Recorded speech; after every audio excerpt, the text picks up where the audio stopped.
So we're going to go over conditional probability in this lesson. So the first thing we want to do is just recall what is conditional probability. So conditional probability is the likelihood of an event happening given a condition or event has already occurred or already happened. So an example of this situation could be, for example, something like the probability that a student in this class has a driver's license. So this is conditional probability because the condition we placed on this is that we're dealing with only students in this class.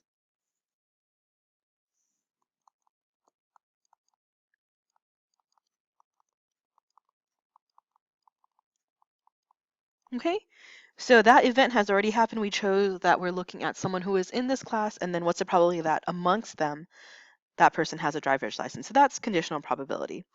You can use a Venn diagram to help you see this, and I kind of like it because it gives me a visual of what the likelihood of something happening is. So if we take a look at example 1, in a class of 36 students, 25 study Spanish, 12 study ASL, and 9 study neither. Find the probability that a student who studies Spanish also studies ASL.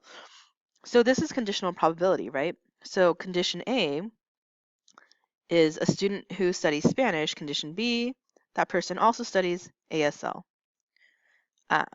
So if you want to depict this as a diagram, just to help you visualize the scenario, here's our class as our universal set. I'm going to let, again, U be the class, S be Spanish.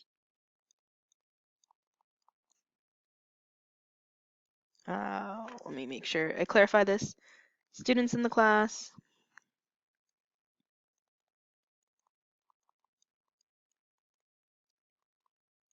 All right, S will be students who study Spanish.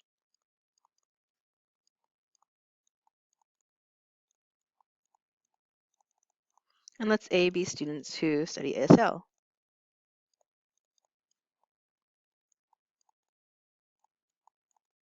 Okay, so given this information, we know we have 36 total. I have people in Spanish, people in ASL, and people in neither. So 9 study neither language. So remembering from the Venn diagram lesson a while back, we want to figure out, well, how do you know how many study, how many are in the intersection? You'll make that intersection a little bit bigger. Well, you remember you can make an expression if you'd like, or you can use a little logic, and let's figure out those numbers. There you go. Slightly better. But anyway, so if you let the intersection be x, so remembering this, right? Spanish is going to be 25 minus x. ASL is 12 minus x. We know if we add these all up, it's going to equal 36 minus 9, because 9 people study none. And then we want to solve that equation, right? So we get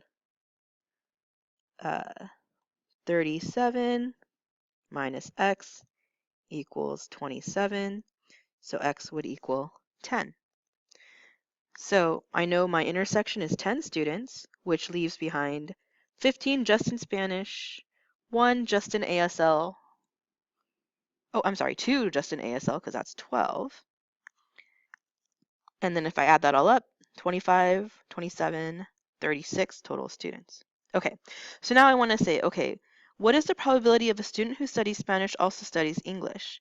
Well, if you think about that in terms of intersections and unions, that means I'm looking at just in the circle S, but also studies ASL. So the students I'm actually considering are in the intersection of S and A, but remember we're assuming that we're only looking at students who study Spanish, so we're limiting our total number of students just to circle S. So my probability of a student who studies Spanish also studies ASL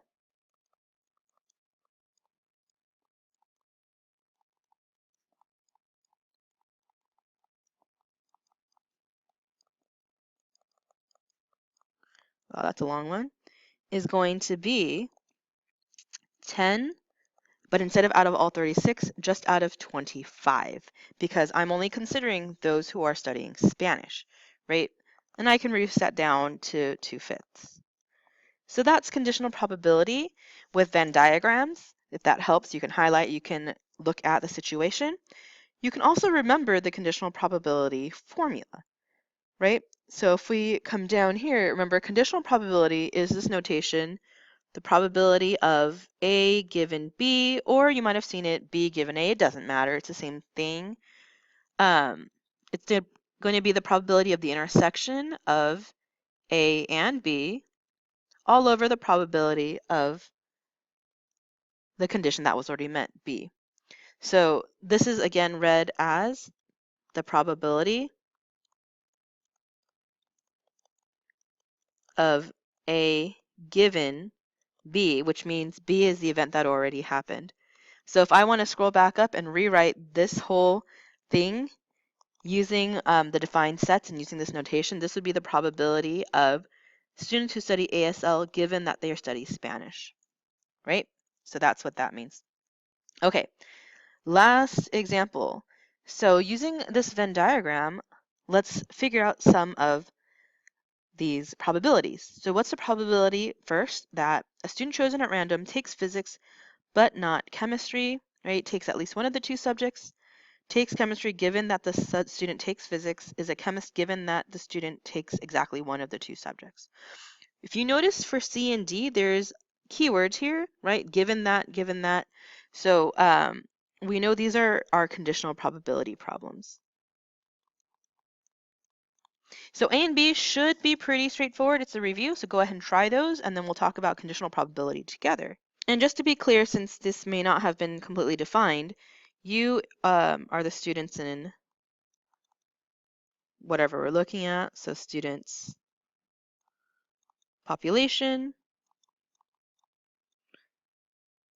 in a class, or students in the class, maybe that's a little bit better.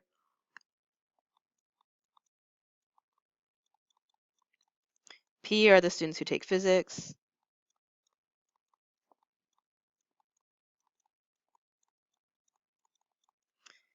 And C are the students who take chemistry.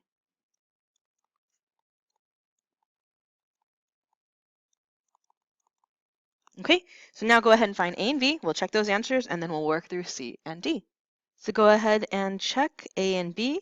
So physics and not chemistry is basically the intersection of physics and the complement of chemistry, which is just these five, right? At least one of the two subjects is a union of P and C, so 5 plus 10 is 15, plus a 3 in physics, so the possibilities of either taking one or both is 18 out of a total of 22 students in the whole class, right? Because 5 plus 10 plus 3 plus 4 is 22. Now, when we deal with our conditional probability for C, think about it. We want to find the probability that a student takes chemistry given that they take physics. So C and that bar, physics. So you can either use your Venn diagram or you can think about the formula. It's up to you. But I'm going to go ahead and use my Venn diagram because I can see this pretty clearly. So I know they're taking physics. So my set is just P, right? And what's the probability that they take physics if they take chem already? Well, that means there's 10 of them, right? Because 10 are taking physics and chemistry at the same time. So our probability is 10 out of 15 because I'm only considering what's in yellow. So that is, oops, oh, geez, opening up random things. Hold on, sorry about that. So there we go. Let's go ahead and reduce that down to 2/5. Okay, if you take a look at D, what's the probability that the student takes chemistry, right, is a chemist, given that the student takes exactly one of the two subjects? So that means what's the probability that we're going to have chemistry given that you take only physics or only chem, right? Given you only take one subject. This might be a little bit harder to see on your Venn diagram, but you can still do it, right? So in this case, if I'm only considering the people taking one of the two subjects, I only want to consider just chemistry, which is the 3, or just physics, which is the 5. So I'm looking at the intersection of basically the yellow pieces, right? So 5 and 3, so I'm looking at 8 total. What is the probability that they'll take chemistry And not physics, well, there's 3 of them out of the 8, so that's 3/8. Okay, so kind of nice and easy with the Venn diagram. But if you'd like to go ahead and use that formula, which we can do too, go for it. Right? In this case, A and B would be chemistry in one subject would be 3 over the probability of just B, which is only one subject, would be 8. So we get 3/8 as well. All right, so that's conditional probability. Thanks for listening.